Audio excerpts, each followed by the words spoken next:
Good morning, everybody, and welcome to our fourth week back at school. I hope you're all safe and well and enjoyed the good weather that we've had during this last week. I know that for many of us, the weekend that has just been would have normally celebrated in our local communities, in our towns, our villages, even in our homes and families and at church, the 75th anniversary of Victory Europe. And I'm sure that some of you still did do that, even if it was at a distance from other people. Well, we've got to consider that when victory came, it was, yes, that we'd won a war, but more than that, that there was a greater victory, and that was the reconciliation that then started between all of the nations, which has led to peace in Europe for the longest single duration since the Romans left our lands. That is something to indeed be thankful about, and was and is to be held as a huge success. But when we think about it, the Second World War, before and after, the world was a different place. It changed the world. And a lot of that is because of the reconciliation that happened, and then the hope that people clung on to and looked towards, knowing that they could never go back to that place again. And there's a difference between, in one way, the Second World War and the First World War, and that is due to the fact that afterwards the countries worked better together to provide a better future for the generations that were going to come afterwards.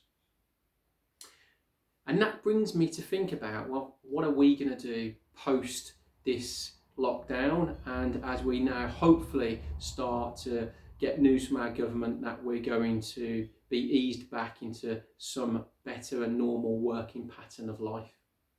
Well, do you all remember the last song you sang in the middle school play for Bugsy Malone? There's those famous lines of, if you give a little love, it will come right back to you, and you'll always be remembered for the things that you say and do.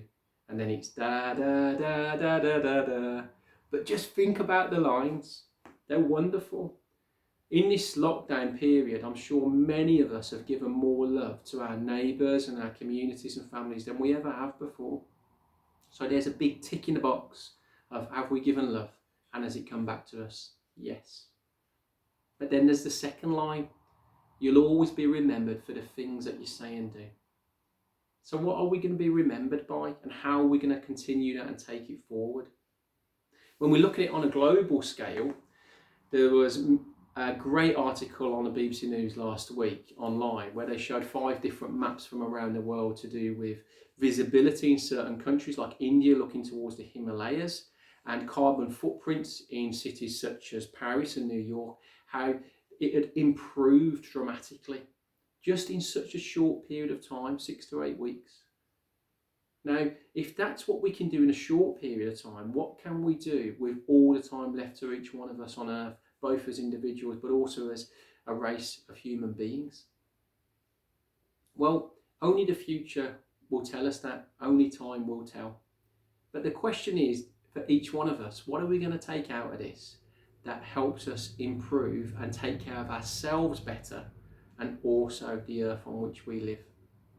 When we think about it, the disciples in the post-Easter period like we're in now, they'd follow Jesus, and then he leaves them. And when he leaves them, if you think about it, what did they do? Well, some went back to being fishermen, some went back to being tax collectors, carpenters, or doing what they were doing before. But they did it differently. They said and done things differently. And we know that because I'm here as your chaplain, and the church and the Christian faith has progressed over the last 2,000 years. So they did go back to normal life, but they went back to it differently. Just like those who went to war as soldiers, but then came back and were different. And so the question is to you all to reflect on, how are you going to come back when we do differently and improved? For each one of us, it's going to be different. And so only you really do know the answer. So God bless you all, and I'll see you soon. Amen.